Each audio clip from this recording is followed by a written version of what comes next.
In general, the general meaning of economic issues are basically the problems of choice that arises because of the scarcity of resources and the clash between the utility maximization behavior of different parties involved. So when we say different parties involved, we can see here that infrastructures are developed and one side is the developer and another side is the subscribers. When we say the clash between the utility maximization behavior of different parties, it is a clash between the developer of the infrastructure and at the same time the different subscribers, also the partners of developing such infrastructures like the government. Uh, in many PPP cases, public-private partnership cases, it is not only the private parties but also the local bodies or the state government or the central government, which involves the development of the infrastructure in a particular city or in the state. And in that case, the class of utility maximizations do occur, and the developer wants more fast development as well as the recovery of their investment. At the same time, subscribers do try to escape from the payment, and there are chances of free riding. So economic issues arises the moment problem of choice arises, and in that case, it is directly related with the development of the people. So the need for infrastructure is growing every day, and in that case, the developer as well as the subscribers, they have to design, they have to think, they have to act, they have to really plan that what type of uh, bargain between the developers and the subscribers should continue. And if the bargain fails, if the parties are mostly involved uh, in class in their individual objective, then in that case various economic issues are persisting, and that creates other challenges for the infrastructure development. So why these economic issues are important? Because uh, it has the long-term effect on the welfare and well-being. It do affects the larger section of the society, since insufficient use of current resources will further deteriorate their conditions. It decides the standards and conditions of living of the people. Economic issues are really determining the civic and social as well as the political life, and it will hamper the collective decision making process.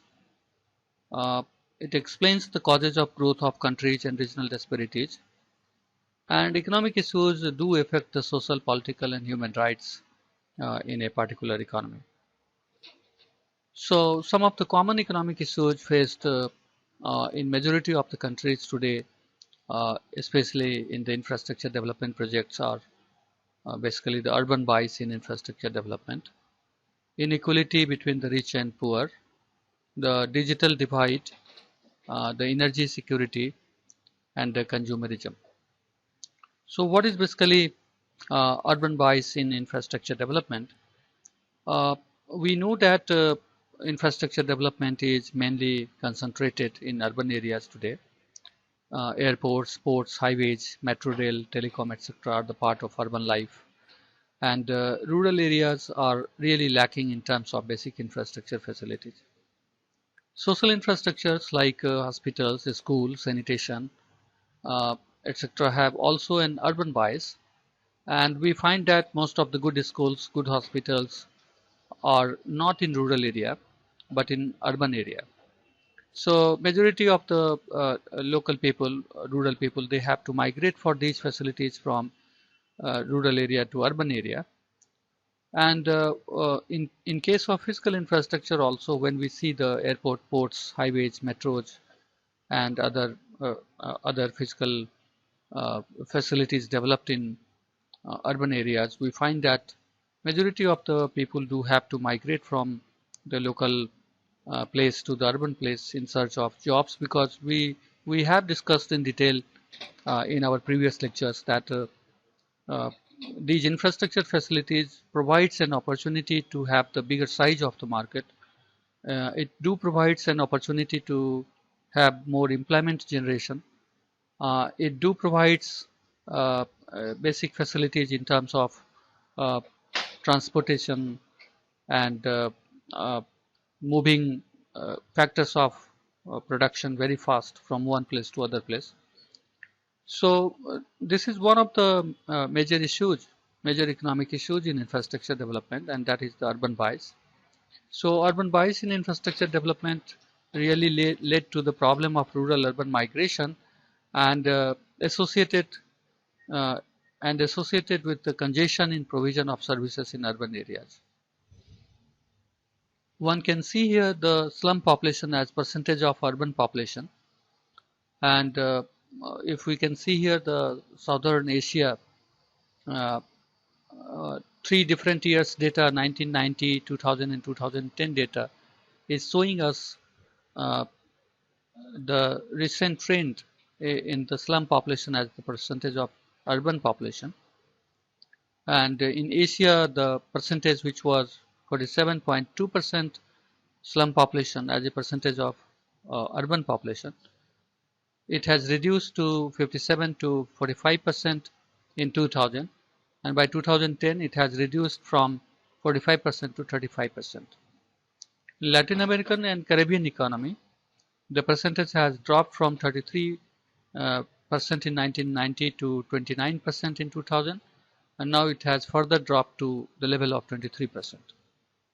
In sub-Saharan African region, which is the highest uh, slum population as a percentage of urban population, uh, we had 19 by 1990 we have seen that the percentage of slum population uh, as a part of urban population was 70%, which has reduced to 65%, and now by 2010 it has reduced to 61%. So developing region as a whole, we can see here that in 1990 the percentage of slum population was 46% in the urban population, which has reduced to 39% by 2000, and it has now further reduced to the level of 32% in 2010. So inequality and the rich-poor gap. There is growing consensus that infrastructure development has increased the income inequality in almost all parts of the globe. Both demand for better infrastructure and supply of more and more infrastructure services have increased the recent times. This increased the profitability of the corporate engaged in infrastructure development, and with high growth of economies, the rich-poor gap is widening. So uh, this type of inequality was measured by the Lorentz curve. Here in this graph, we can see that the straight diagonal indicates complete inequality, uh, uh, and from Lorentz curve, Gini coefficient can be calculated as G is equal to A by A plus B. And in the value of Gini coefficient, if the value of Gini coefficient is 1, it shows perfect inequality, while 0 indicates perfect equality. Apart from this income inequality, we do find the new divide which is growing with the growth of infrastructure, and that is the digital divide. So digital divide is the divergence between the people who have access and resources to use information and communication technology and people who do not have the resources and access to these tools. The term also describes the departure between those who have the skills, knowledge, and abilities to use the technologies and those who don't. It also denotes the ability to afford or pay for the digital services. The digital divide can be seen in terms of rural and urban areas, uh, also between the educated and uneducated population, at the same time at the global scale between the developed and less developed nations. Today, the development of communication infrastructure in urban areas as well as high users charges for internet and complex data packages have widened the digital divide. There is a need to extend the basic telecom and broadband infrastructure to all. And there is a discussion today on the net neutrality. It is the concept to communicate freely on internet without any discrimination. And information and communication infrastructure is really one of the tools to support other social and economic goals that improves lives of the people. Now we can see that due to the help of infrastructure, especially in communication and information sector, uh, there are employment generated in India. At the same time, there are certain services which India is trying to offer, not only for the population within the country, but also for the population outside the country through the information technology enabled services. And India contributes around 65% of the global ITES, information technology enabled services of the world. But at the same time, within the country, we do find that there is a population which is far away from such facilities, such connectivity from the information and communication infrastructure, and that is one of the bigger challenge for the infrastructure development, particularly in information and communication sector. In terms of internet usage in the world, we have also seen that world is really having 42.4 percentage internet users as per the Internet World Stats 2014, while Africa is only 27.5% population using the internet, Asia 34%, Europe 70%, North America 86%, Latin American and Caribbean economy 52%, and uh, Australia and other Oceania, Oceanian countries are really having 72% as a 72% population for the internet users. So we can find out that in the overall uh, global level, uh, we are not even in the position to provide 50% uh, internet connectivity to the world population today.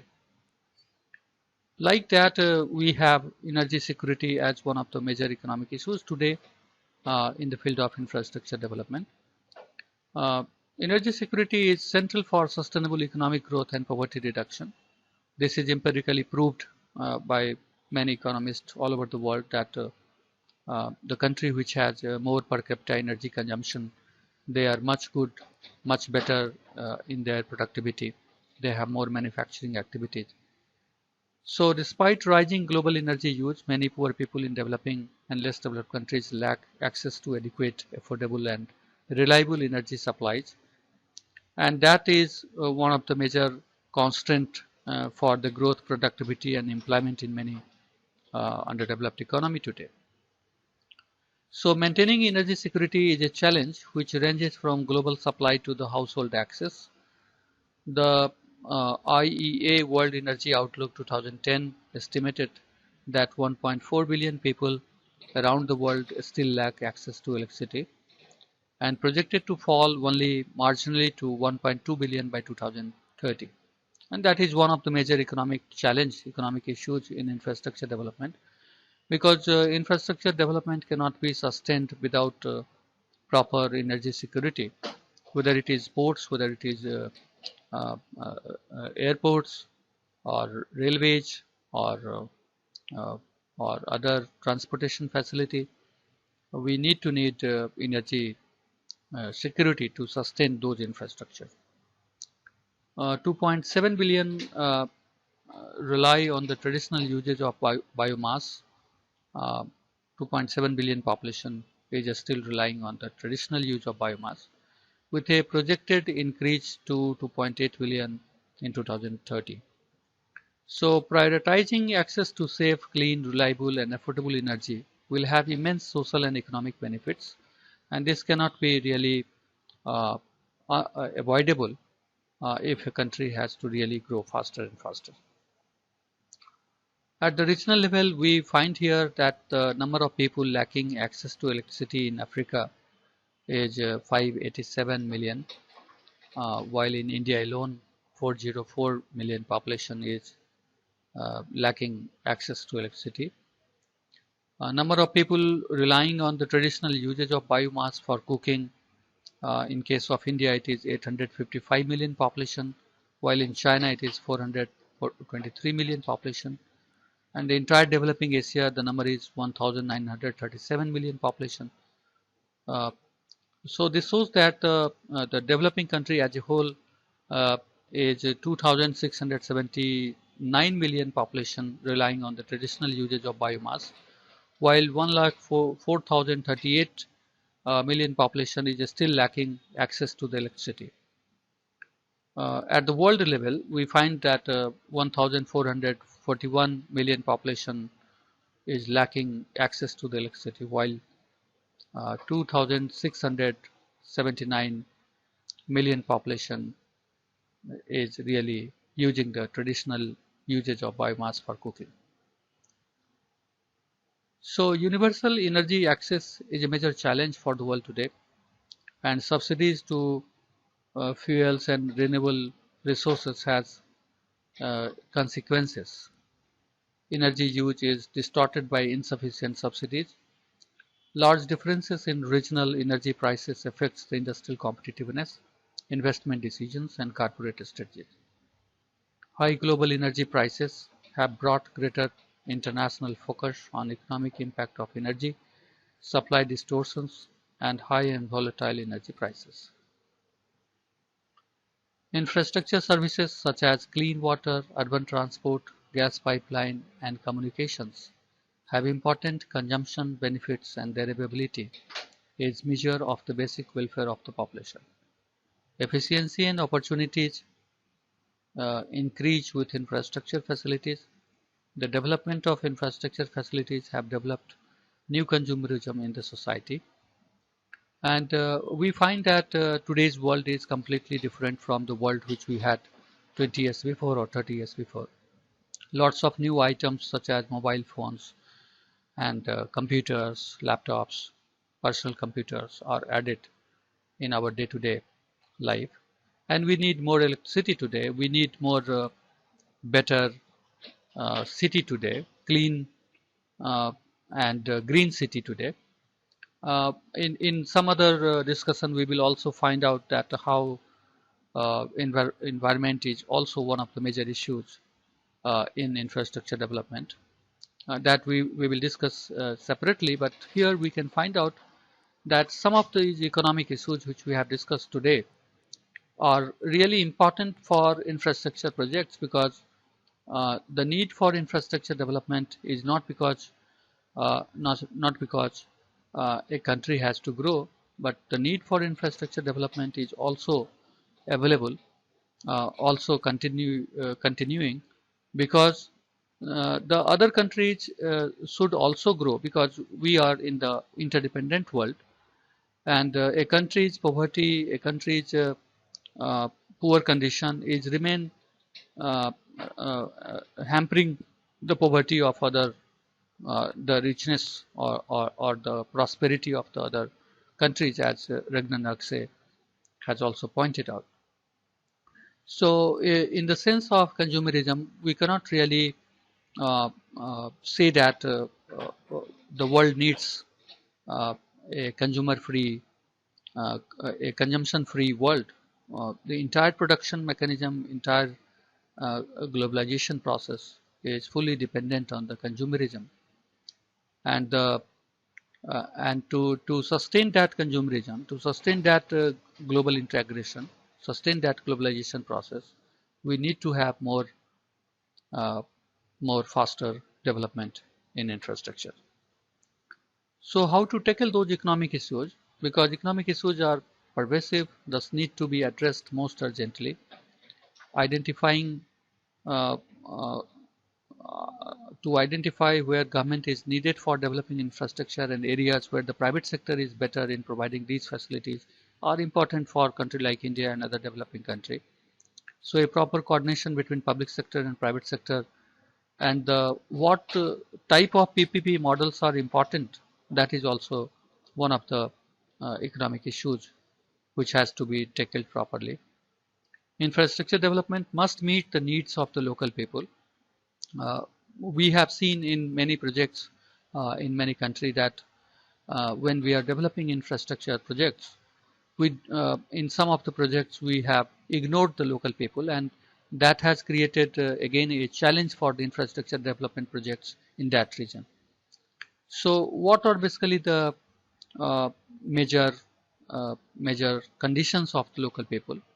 How local people will be benefited from such infrastructure development? That has to be propagated, and that has to be catered through the developers of the infrastructure. Otherwise, local people do feel detached from such infrastructure development projects.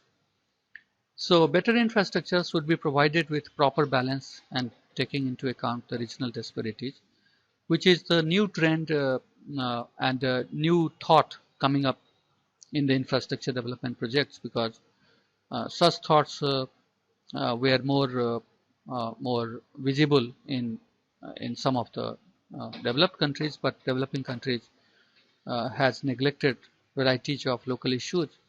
And when the issues are very sensitive in nature, such as the farmers' productivity and the farmers' resettlement, rehabilitation, those issues are important to tackle, because ultimately infrastructure development is for the people, and it should not be against the people when it comes for the larger benefit. So some of the issues are tackled through economic impact analysis, cost benefit analysis, cost effectiveness analysis, financial analysis, and fiscal impact analysis. These are broad category of tackling those economic issues, and economists are really trying hard to evaluate the contribution of such infrastructure projects through different methods. One can go and see these analysis in detail, and many developed countries has adopted cost benefit analysis as a tool to find out how infrastructure is really going to benefit the society over time. To sum up, economic issues are directly related to sustainable, efficient, and reliable infrastructure. If the economic issues are not properly addressed, it will lead to low spending on infrastructure, decline in private sector investment, and inefficient provision of infrastructure services for economically backward people. So the gap between urban areas and rural areas will further widen in terms of infrastructure services, as well as between urban and rural people. So more we are growth oriented today, we have to be more inclusive in terms of infrastructure development. Thank you very much.